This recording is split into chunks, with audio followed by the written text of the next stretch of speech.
بسم اللہ الرحمن الرحیم رب اشرح لی صدری ویسر لی امری واحلل عقدۃ من لسانی یفقہوا قولی۔ صحبت اور غسل جنابت۔ صحابہ کرام رضی اللہ عنہم کے درمیان غسل جنابت کا ایک مسئلہ زیر بحث آیا۔ ایک گروہ کہتا تھا کہ غسل صرف دخول پہ فرض ہو جاتا ہے، انزال شرط نہیں، یعنی واٹر ڈسچارج جو ہے وہ ضروری نہیں۔ دوسرا گروہ بیان کرتا تھا کہ وجوب غسل کے لیے دخول کے ساتھ انزال بھی شرط ہے۔ یہ طویل مباحثہ کسی فیصلہ کن صورت پر منتج نہ ہوا۔ آخر قرار پایا کہ ام المومنین حضرت عائشہ رضی اللہ عنہا سے دریافت کیا جائے۔ حضرت عائشہ نے کہا کہ رسول اللہ صلی اللہ علیہ وسلم نے فرمایا، اذا جلس بین شعبها الاربع ومس الختان الختان فقد وجب الغسل۔ جب مرد عورت کی چار شاخوں کے درمیان بیٹھ جائے اور اس کا محل ختنہ عورت کے محل ختنہ کے ساتھ مس کرے تو غسل واجب ہو جاتا ہے۔ تو مسئلہ یہ ثابت ہوا کہ صرف دخول پر ہی مرد اور عورت جنبی ہو جاتے ہیں اور ان پہ غسل واجب ہو جاتا ہے، انزال یعنی منی کا نکلنا شرط نہیں۔ جنابت کے احکام۔ وجوب غسل کی حالت کو حالت جنابت کہتے ہیں۔ وجوب غسل یعنی جب غسل واجب ہو جاتا ہے تو اس حالت کو جنابت کہتے ہیں۔ جنابت کا لفظ جم سے، جم پہلو کو کہتے ہیں، بچنا۔ مندرجہ ذیل چار حالتوں میں مسلمان مرد اور عورت پر غسل کرنا فرض ہو جاتا ہے۔ نمبر 1، جوش کے ساتھ منی خارج ہونے کے بعد، اس میں احتلام بھی داخل ہے، یعنی کوئی ایسا خواب آئے یا ویسے۔ نمبر 2، صحبت کے بعد یعنی سیکشول انٹرکورس کے بعد۔ نمبر 3، حیض کے بعد۔ نمبر 4، نفاس کے بعد یعنی بچے کی پیدائش کے بعد۔ اس میں یاد رکھیے کہ بہت سے لوگ پوچھتے ہیں کہ اگر خواتین انٹرنل چیک اپ کرواتی ہیں تو کیا اس سے غسل واجب ہوتا؟ تو کوئی غسل واجب نہیں ہوتا جب تک کہ ان چار چیزوں میں سے کوئی چیز نہ ہو۔ اس میں یاد رکھیے کہ بہت سے لوگ پوچھتے ہیں کہ اگر خواتین انٹرنل چیک اپ کرواتی ہیں تو کیا اس سے غسل واجب ہوتا؟ تو کوئی غسل واجب نہیں ہوتا جب تک کہ ان چار چیزوں میں سے کوئی چیز نہ ہو۔ صرف منی خارج ہونے سے بات نہیں، بلکہ جوش کے ساتھ منی خارج ہونے کے بعد غسل واجب ہوتا ہے۔ رسول اللہ صلی اللہ علیہ وسلم نے فرمایا، جب تم عورت کی چار شاخوں کے درمیان بیٹھ کر صحبت کرو تو تم پر غسل واجب ہو گیا اگرچہ منی نہ نکلے۔ آپ نے غور کیا ہوگا کہ طہارت کے مسائل بہت تفصیل کے ساتھ اور اپنے اندر بہت ڈیٹیلز رکھتے ہیں، اور بہت سے موضوعات ایسے ہیں کہ جو انسان کی ظاہری زندگی نہیں بلکہ اس کی نجی اور ذاتی زندگی سے متعلق بھی ہیں، لیکن اس طرح پبلکلی ان کو پڑھانا اور ان کو سکھانا یہ بھی ایک ضرورت ہے، کیونکہ آپ صلی اللہ علیہ وسلم نے انصار کی خواتین کی تعریف کی کہ انصار کی خواتین کتنی اچھی ہیں جنہیں حیا دین کا علم حاصل کرنے سے نہیں روکتا۔ تو سوال یہ پیدا ہوتا ہے کہ آخر اتنی تفصیلات کیوں؟ اور بعض لوگ اس کو ناپسندیدہ قرار دیتے ہیں، تو ایسا کرنا ناسمجھی کی علامت ہے۔ ہم دیکھتے ہیں کہ انسان اگر اللہ کے بتائے ہوئے طریقے کے مطابق زندگی بسر کرتا ہے تو اس میں خیر ہی خیر ہے، اور وہ صرف خیر اس کی اپنی ذات تک نہیں رہتی، بعض اوقات دوسروں کی بھلائی کا ذریعہ بھی بن جاتی۔ عورت کو بھی احتلام ہوتا ہے۔ ام المومنین حضرت سلمہ رضی اللہ عنہا روایت کرتی ہیں کہ حضرت ام سلیم نے رسول اللہ صلی اللہ علیہ وسلم سے کہا، اے اللہ کے رسول، یقیناً اللہ حق سے نہیں شرماتا، یعنی حق بات اور ایک ضروری بات جو ہے اس کو واضح کرنا ضروری ہوتا ہے، اور اس معاملے میں شرم سے کام نہیں لینا چاہیے، کہیں ایسا نہ ہو کہ انسان انجانے میں غلط کام کرتا رہے۔ تو یہ کہہ کر انہوں نے مسئلہ پوچھا، کیا عورت پر غسل ہے جبکہ اس کو احتلام ہو؟ آپ نے فرمایا ہاں، لیکن جب پانی کا نشان دیکھے یعنی منی دیکھے۔ اس پر حضرت ام سلمہ نے شرم سے منہ چھپا لیا اور عرض کیا، اے اللہ کے رسول، کیا عورت کو بھی احتلام ہوتا ہے؟ آپ نے فرمایا ہاں ہوتا ہے، تیرا داہنا ہاتھ خاک آلود ہو، یعنی ایک پیار کی ڈانٹ تھی۔ اور اس میں ہو سکتا ہے کہ مزاج کا فرق ہو، بعض خواتین کے ساتھ ایسا نہ ہو اور بعض کے ساتھ ایسا ہو، لیکن اس میں جو اصل چیز ہے وہ ایکسیسو واٹر ڈسچارج ہے۔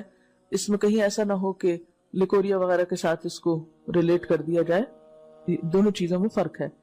اور احتلام جو ہے وہ سوتے وقت ہوتا ہے، یعنی سو کر اٹھنے پر اگر انسان اپنے کپڑوں پر زیادہ ڈسچارج دیکھے، خواہ کوئی خواب یا کوئی فیلنگ یاد نہ بھی ہو، تو پھر غسل کرنا ضروری۔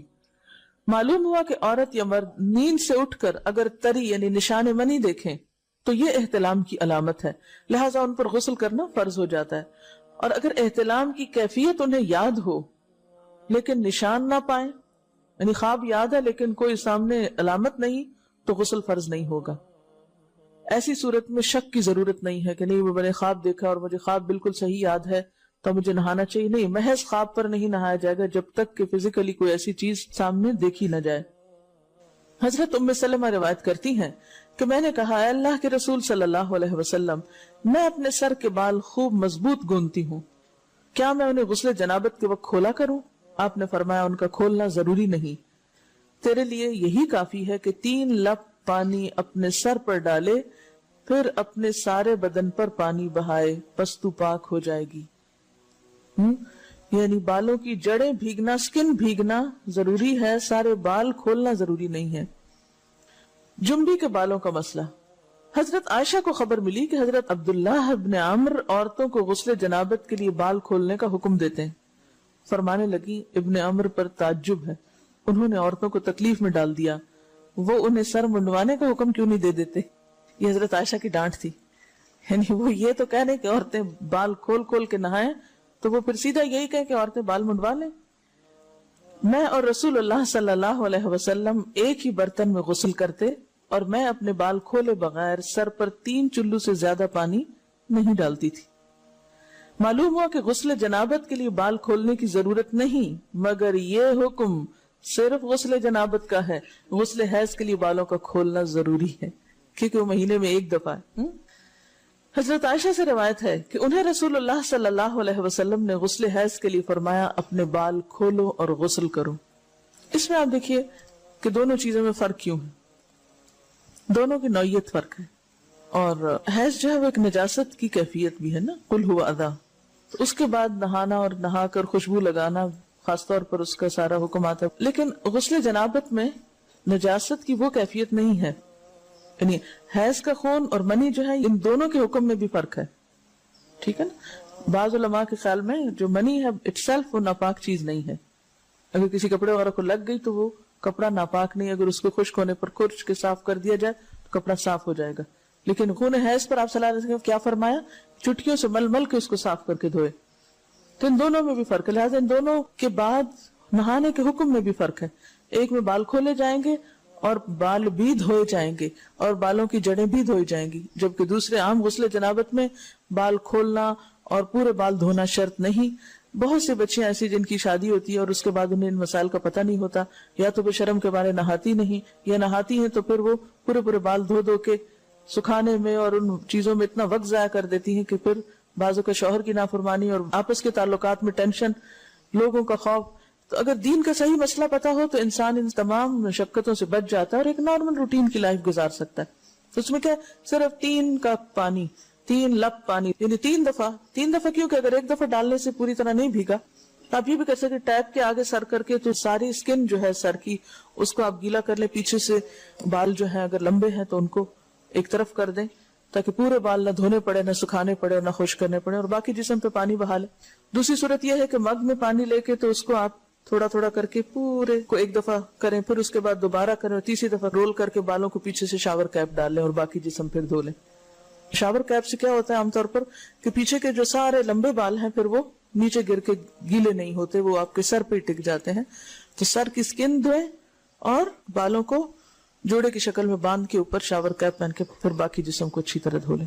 تو اس میں آپ دیکھیں کہ جب بالکل سر کے سکن کا حصہ ہی تر ہوگا، اور یہ 3 دفعہ کرنا ہوگا، ایک دفعہ سے نہیں کام چلے کہ 3 دفعہ کرنا، تاکہ کوئی بھی بال برابر جگہ سکن کی خشک نہ رہ جائے. تو اس سے کیا ہوگا کہ جتنا کم بال گیلے ہوں گے اتنے کم دیر میں ان کو خشک بھی کیا جا سکتا ہے اور کسی بھی مشقت کے بغیر انسان نماز پڑھ سکتا ہے.